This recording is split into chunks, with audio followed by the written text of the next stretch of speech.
ചേച്ചി നമ്മൾ പറഞ്ഞു വെച്ചത് എവിടെയായിരുന്നു? 2 ലെവലിൽ നമ്മൾ തോറ്റ് തൊപ്പിയിട്ട്. ഇനി തൊപ്പിയിട്ടില്ല, പിന്നെ തോറ്റ്. തൊപ്പിയിട്ട് ജയിച്ചു. എവിടെ ആര്? ആ ചേച്ചി ജയിച്ചു, നാദർ ചേച്ചി. ഓക്കെ, ഞാൻ തോറ്റത് കൊണ്ടല്ലേ അവള് ജയിച്ചത്. പക്ഷെ എനർജിക്ക് ഒരു കുറവുമില്ല.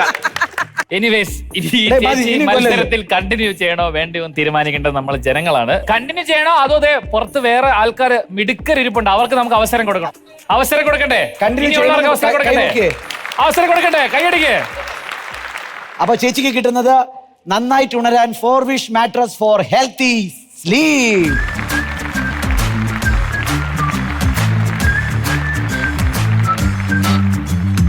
എന്തിനൊന്നും പറയാത്ത അളിയ എന്താ അവനെ മറ്റേ നമ്മുടെ ചേച്ചി പോയതിന്റെ ഒരു വിഷമം. കാര്യം ഒരു കണ്ടസ്റ്റന്റ് വേണ്ടേ അവൻ ഇനി ചേച്ചിയുടെ വൈബ് ചേട്ടൻ അടിച്ചോന്ന് എനിക്കൊരു ഡൗട്ട്. സന്തോഷമായേനെ. ആ ചേച്ചി ആക്ച്വലി അടിപൊളി ചേച്ചിയായിരുന്നു. ആ ചേച്ചി പോയതിൽ എനിക്ക് അടുത്ത സെലക്ഷൻ എന്ന് പറഞ്ഞു കഴിഞ്ഞാൽ നിങ്ങൾ ഈ നിൽക്കുന്നതിൽ ആരാണ് ഒരു 2-3 സെന്റൻസ് പറഞ്ഞ് നമ്മുടെ സിബിനെ മോട്ടിവേറ്റ് ചെയ്ത് തിരിച്ച് ഗെയിമിലോട്ട് കൊണ്ടുവരുന്ന അവരെ ആയിരിക്കും നമ്മൾ സെലക്ട് ചെയ്യാൻ പോകുന്നത്. എന്തിനാ സിബിനെ ഇങ്ങനെ ടെൻഷൻ അടിക്കണേ? അങ്ങ് അടിച്ച് കേറി വാ. നമ്മുടെ ജീവിതത്തിന്റെ ഉത്തരവാദി നമ്മൾ തന്നെയാ. വേറെ ആരെങ്കിലും ഉത്തരം പറഞ്ഞ കാര്യമുണ്ടോ? നമുക്ക് വേണ്ട സ്പേസ് നമുക്ക് കണ്ടെത്താം. എന്തിനാ നമ്മൾ വിഷമിക്കണേ? നമ്മളെ അല്ലേ നമ്മളെ ജയിപ്പിക്കുന്നത്. നമ്മൾ ഒരിക്കലും ഒരു ഭാഗത്തും തളരരുത്. നമ്മൾ എവിടെയായാലും നമ്മൾ ജയിച്ച് തന്നെ നിക്കണം. എല്ലാം ചെറിയ മോട്ടിവേഷൻ കിട്ടി, ഒരു ചെറിയ മോട്ടിവേഷൻ കിട്ടി. സിബിൻ ചേട്ടാ വിഷമിക്കണ്ട, നമുക്ക് അടിച്ചു പൊളിച്ച് കേറി വരാം. പുതിയൊരു ജീവിതത്തിലോട്ട് വിളിക്കുന്ന പോലെ തോന്നുന്നുണ്ടല്ലോ. കുടുംബം കലക്കോടാ നീ. ഈ ഇടയ്ക്ക് തുടങ്ങിയതേ ഉള്ളൂ മര്യാദയ്ക്ക്. ചേട്ടാ, ജീവിതത്തിലെ ഏറ്റവും മനോഹരമായിട്ടുള്ള ഒരു സിദ്ധി എന്താന്ന് വെച്ചാൽ അത് മറവിയാണ്. കാരണം നമ്മുടെ ജീവിതത്തിൽ വന്നു പോകുന്ന പല ആൾക്കാരുണ്ട്. വിഷമിപ്പിച്ചു പോയ ആൾക്കാരെ മറക്കാൻ നമ്മളെ കൊണ്ട് സാധിക്കണം. അത് പുതിയൊരു ജീവിതം നമ്മളെ കൊണ്ട് നയിക്കാൻ സാധിക്കും. അങ്ങനെ മറന്ന് ജീവിതത്തിന്റെ പുതിയ സെറ്റപ്പിലോട്ട് കയറി വാ. അങ്ങനെ എന്നെ മോട്ടിവേറ്റ് ചെയ്ത് ഏറൽ വീണ്ടും കേറ്റിയിരിക്കുകയാണ്. അപ്പം വെൽക്കം ടു ദ ഷോ. അപ്പൊ നമുക്ക് നമ്മളെ സന്തോഷിപ്പിക്കാൻ ഇവിടെ എത്തിയ ഓഡിയൻസിനൊക്കെ ഒരു നറുക്കെടുപ്പിലൂടെ സമ്മാനം തരാൻ ഞങ്ങൾ തീരുമാനിച്ചിരിക്കുകയാണ്. നിഷ. അപ്പോ നിഷയ്ക്ക് കിട്ടുന്നത് ഈസ്റ്റേൺ കറി പൗഡർ നൽകുന്ന ഗിഫ്റ്റ് ഹാമ്പറാണ്. ഈസ്റ്റേൺ 5 മിനിറ്റ്സ് കിഡിലൻ ബ്രേക്ക്ഫാസ്റ്റ് സ്പെഷ്യൽ സി കവറിലുണ്ട്. ഉറപ്പായിട്ടും നിഷ ട്രൈ ചെയ്യണം. അപ്പോൾ ലെവൽ 3 മുതൽ ഇനി എന്റെ ഒപ്പം യാത്ര ചെയ്യാനും മത്സരിക്കാനും കട്ടക്ക് ഇടിച്ചു നിൽക്കാനുമായിട്ട് ഇപ്പോൾ ഒരാള് കൂടെ എത്തിയിട്ടുണ്ട്. പെരിന്തൽമണ്ണക്കാരുടെ അഭിമാനമായ നമ്മുടെ സ്വന്തം അജിത്. എന്റെ പൊന്ന് അജിത്തെ, ground ground support Ajith. Ajith പറയൂ, അജിത്ത് എന്താ ചെയ്യുന്നത്? ഇതേ ക്യാമ്പസിൽ അപ്പുറത്തൊരു Monti international institute of management studies ഒരു MBA കോളേജ് ഉണ്ട്. ഓക്കെ, അവിടുത്തെ അസിസ്റ്റന്റ് പ്രൊഫസർ ആയിട്ട് വർക്ക് ചെയ്യുന്നു. അതുകൊണ്ടാണ് ഇത്ര ഫാൻസ്. എന്റെ സ്റ്റുഡൻസ് ആണ് അതെല്ലാം. എന്താ പഠിപ്പിക്കുന്നത്? ഞാനിവിടെ മാർക്കറ്റിംഗ് ആണ് പഠിപ്പിക്കുന്നത്. സാറിന് ഇനി ലഭിക്കാൻ പോകുന്നത് 3ാമത്തെ ലെവലിൽ 15,000 രൂപ വിലമതിക്കുന്ന ഒരു വാഷിംഗ് മെഷീൻ ആണ്.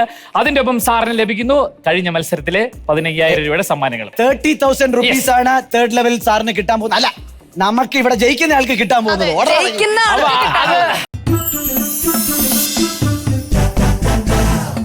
ചേച്ചി, ഓരോ ചപ്പാത്തി ഉണ്ട എടുക്കുക. നമ്മൾ ഇതിൽ വെച്ച് പരത്തുക. പരത്തുന്ന ചപ്പാത്തിയുടെ സൈസ് എന്ന് പറഞ്ഞാൽ കൃത്യം ഈ വട്ടം ഉണ്ടല്ലോ, ഈ കട്ടിംഗ് സൈസ്, ഇതിന്റെ അകത്ത് കൊള്ളണം. 60 സെക്കൻഡ് സമയം കൊണ്ട് ആരാണ് ഏറ്റവും കൂടുതൽ ചപ്പാത്തി പരത്തി എടുക്കുന്നത് അവരായിരിക്കും ജയിക്കുന്നത്. അപ്പൊ നമുക്ക് മത്സരം തുടങ്ങാം. Your time starts now. ഈ സൈസ് മനസ്സിൽ കാണണം. ഈ സൈസ്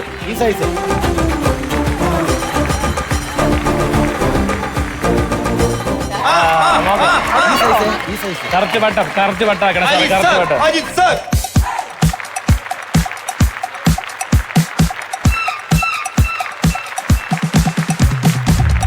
സാറേ ഇത് എന്തുവാ സാറേ?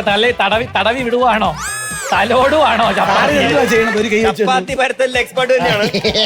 അല്ല, ഇത് കുറച്ചുകൂടെ വലുതാക്കണമായിരുന്നു.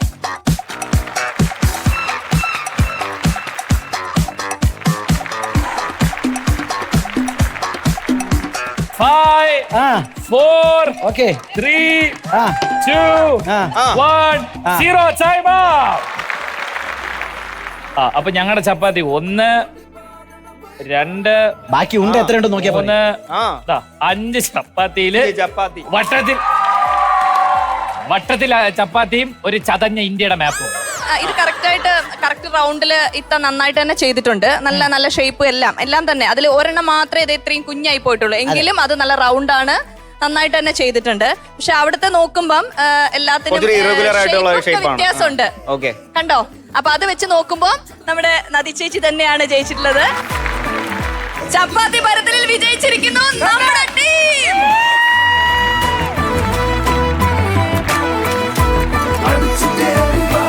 സ്റ്റെഫി, ആക്ച്വലി നമ്മുടെ നാദി ചേച്ചിയെ പോലെ തന്നെ ഒരു നമ്മളെയൊക്കെ മോട്ടിവേറ്റ് ചെയ്യാൻ പറ്റുന്ന എന്തോ ഒരു സ്റ്റോറിയെ കൊണ്ട് എന്തൊക്കെയോ പഠിക്കുന്നുണ്ടെന്നൊക്കെ കേട്ടിട്ടുണ്ട്. അതിനെ കുറിച്ച് ഞങ്ങൾക്ക് പറഞ്ഞു പ്ലീസ്. മാർഷൽ ആർട്സ് ഒക്കെ പഠിച്ചിട്ടുണ്ട്, പിന്നെ ഡാൻസ് പഠിച്ചിട്ടുണ്ട്. ഓക്കെ, അങ്ങനെ അഭിനയം അല്ലാതെ വേറെ എന്തൊക്കെയാ ചെയ്യുന്നേ? വേറെ ഞാൻ അഡ്വക്കേറ്റ് ആണ്. അഡ്വക്കേറ്റ് ആണ്, അതായത് സ്വന്തമായിട്ട് തല്ലുണ്ടാക്കിയിട്ട് സ്വന്തമായിട്ട് വാദിക്കും. അങ്ങനെയല്ല, ഞാൻ ഹൈക്കോടതിയിൽ പ്രാക്ടീസ് ചെയ്യുന്നു. ഹൈക്കോടതി ഹൈക്കോടതിയിലാണ് നമ്മുടെ പിടി.